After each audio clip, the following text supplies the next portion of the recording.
ഇന്ത്യയെ ആക്രമിക്കുമെന്ന് വീണ്ടും ഭീഷണി മുഴക്കി പാകിസ്ഥാൻ. പാകിസ്ഥാൻ പലകുറി ഇത്തരത്തിൽ ഭീഷണി മുഴക്കിയിട്ടുണ്ട്. അതുപോലെ തന്നെ കടൽ മേഖലയിലൂടെ അതിർത്തി പ്രദേശങ്ങളിലൂടെ ഒക്കെ തന്നെ ഇന്ത്യയെ ആക്രമിച്ച് കീഴ്പ്പെടുത്തും എന്ന് ഇങ്ങനെ പറഞ്ഞുകൊണ്ടേയിരിക്കുകയാണ് പാകിസ്ഥാൻ. പാകിസ്ഥാൻ സ്വന്തം സ്ഥിതി മനസ്സിലാക്കാതെ അല്ലെങ്കിൽ ഇന്ത്യ എന്താണ് എന്ന് മനസ്സിലാക്കാതെ നടത്തുന്ന പ്രസ്താവനകളാണ് ഇതൊക്കെ തന്നെ എന്ന് ഇന്ത്യൻ വിദേശകാര്യ മന്ത്രാലയം ഈ വിഷയത്തിൽ പ്രതികരിച്ചിട്ടുണ്ട്. പാകിസ്ഥാൻ പ്രതിരോധ മന്ത്രി ഖ്വാജ ആസിഫാണ് ഈ ഒരു പ്രസ്താവന നടത്തിയിരിക്കുന്നത്. സിന്ധു നദീജല കരാർ നിർത്തിവെക്കാനുള്ള തീരുമാനം മാറ്റമില്ലാതെ തുടരും എന്ന് ഇന്ത്യ വ്യക്തമാക്കിയതിന് പിന്നാലെയാണ് പാകിസ്ഥാൻ ഇന്ത്യയെ ആക്രമിക്കും എന്ന ഭീഷണി മുഴക്കിയത്. ഒരു ന്യൂസ് ഏജൻസിക്ക് നൽകിയ അഭിമുഖത്തിലാണ് ഖ്വാജ ആസിഫ് ഈ ഭീഷണി മുഴക്കിയത്. നമ്മുടെ രാജ്യത്തിന്റെ സുരക്ഷയും അതിന്റെ ഭാഗമായ ജലസുരക്ഷയും ഭീഷണിയിലാണ് എന്ന് ബോധ്യപ്പെടുന്ന നിമിഷം നമ്മൾ ഇന്ത്യക്കെതിരെ യുദ്ധത്തിന് ഇറങ്ങും.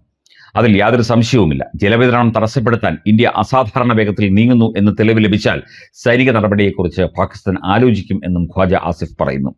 2025 ഏപ്രിലിൽ 26 പേരുടെ മരണത്തിന് ഇടയാക്കിയ പഹൽഗാം ഭീകരാക്രമണത്തെ തുടർന്നാണ് 1960 സിന്ധു നദീജല കരാർ താൽക്കാലികമായി നിർത്തിവെക്കാൻ ഇന്ത്യ തീരുമാനിച്ചത്. അതിർത്തി കടന്നുള്ള ഭീകരവാദത്തിനെതിരെ പാകിസ്ഥാൻ വിശ്വസനീയവും ശക്തവുമായ നടപടികൾ സ്വീകരിക്കുന്നതുവരെ കരാർ പുനഃസ്ഥാപിക്കേണ്ടതില്ല എന്ന നിലപാടിൽ തന്നെയാണ് ഇന്ത്യ. ആ നിലപാടിൽ ഒരു മാറ്റവും ഇതുവരെ വരുത്തിയിട്ടില്ല. കൂടുതൽ കടുപ്പിക്കുകയും ചെയ്തിട്ടുണ്ട് ഈ ഒരു നിലപാട്. ലോകബാങ്കിന്റെ മധ്യസ്ഥതയിൽ ഉണ്ടാക്കിയ കരാർ പ്രകാരം സിന്ധു നദിയിലെ 80% വെള്ളവും കാർഷിക ആവശ്യങ്ങൾക്കായി ഉപയോഗിക്കാൻ പാകിസ്ഥാന് അനുമതിയുണ്ട്. എന്നാൽ വിഭവങ്ങൾ കൈകാര്യം ചെയ്യുന്നതിലെ പാക് സർക്കാരിന്റെ കടുത്ത പരാജയമാണ് നിലവിലെ ജലക്ഷാമത്തിന് കാരണമെന്ന് വിദഗ്ധർ ചൂണ്ടിക്കാട്ടുന്നു.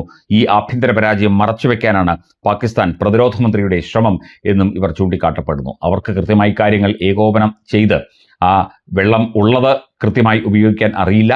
ഇന്ത്യ എന്തായാലും വെള്ളത്തിന്റെ അളവും മറ്റു കാര്യങ്ങളും ഒക്കെ തന്നെ ഗണ്യമായി വെട്ടിക്കുറച്ചിട്ടുണ്ട്. ഇവിടെ പ്രത്യേകമായ തടസ്സ സംവിധാനങ്ങൾ ഉണ്ടാക്കിയിട്ടുണ്ട്. ഈ നദീജല കരാറിൽ ഇന്ത്യ ഒരു തരത്തിലുള്ള അന്തർദേശീയമായ മാറ്റങ്ങളും വരുത്തിയിട്ടില്ല. പക്ഷേ ഇവിടുന്ന് അങ്ങോട്ട് ഒഴുക്കുന്ന വെള്ളത്തിന് കൃത്യമായി ഒരു തടസ്സം അത് വരുത്തിയിട്ടുണ്ട് എന്നത് സത്യമാണ്. പക്ഷേ അത് വേണ്ട രീതിയിൽ അത് കൈകാര്യം ചെയ്ത് അവിടെ കൃഷിക്കായി വെള്ളം ഉപയോഗിക്കാൻ പാകിസ്ഥാന് കഴിയുന്നില്ല എന്ന യാഥാർത്ഥ്യം മറച്ചുവെക്കാൻ അതൊക്കെ തന്നെ ഇന്ത്യയുടെ തലയിൽ കെട്ടിവെക്കുകയാണ് എന്നാണ് ആഗോള വിദഗ്ധർ, നയതന്ത്ര വിദഗ്ധരും ഒക്കെ തന്നെ പറയുന്നത്. അതുപോലെ തന്നെ ഈ കരാറുമായി ബന്ധപ്പെട്ട ലോകബാങ്കിന്റെ വിദഗ്ധരും ഒക്കെ തന്നെ ചൂണ്ടിക്കാണിക്കുന്നത്.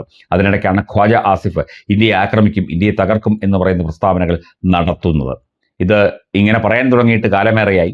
ഇതുവരെ ഒരു തരത്തിലുള്ള ആക്രമണത്തിന്റെ ഒരു സൂചന പോലും നൽകാൻ പാകിസ്ഥാന് കഴിഞ്ഞിട്ടില്ല. ഒരു വെടിപൊട്ടിക്കാൻ പോലും കഴിഞ്ഞിട്ടില്ല. ആകെ അവിടെ അതിർത്തി പ്രദേശങ്ങളിൽ വെടിപൊട്ടിക്കുന്നത് പാകിസ്ഥാൻ നുഴഞ്ഞുകയറ്റക്കാരായ ഭീകരവാദികളാണ്.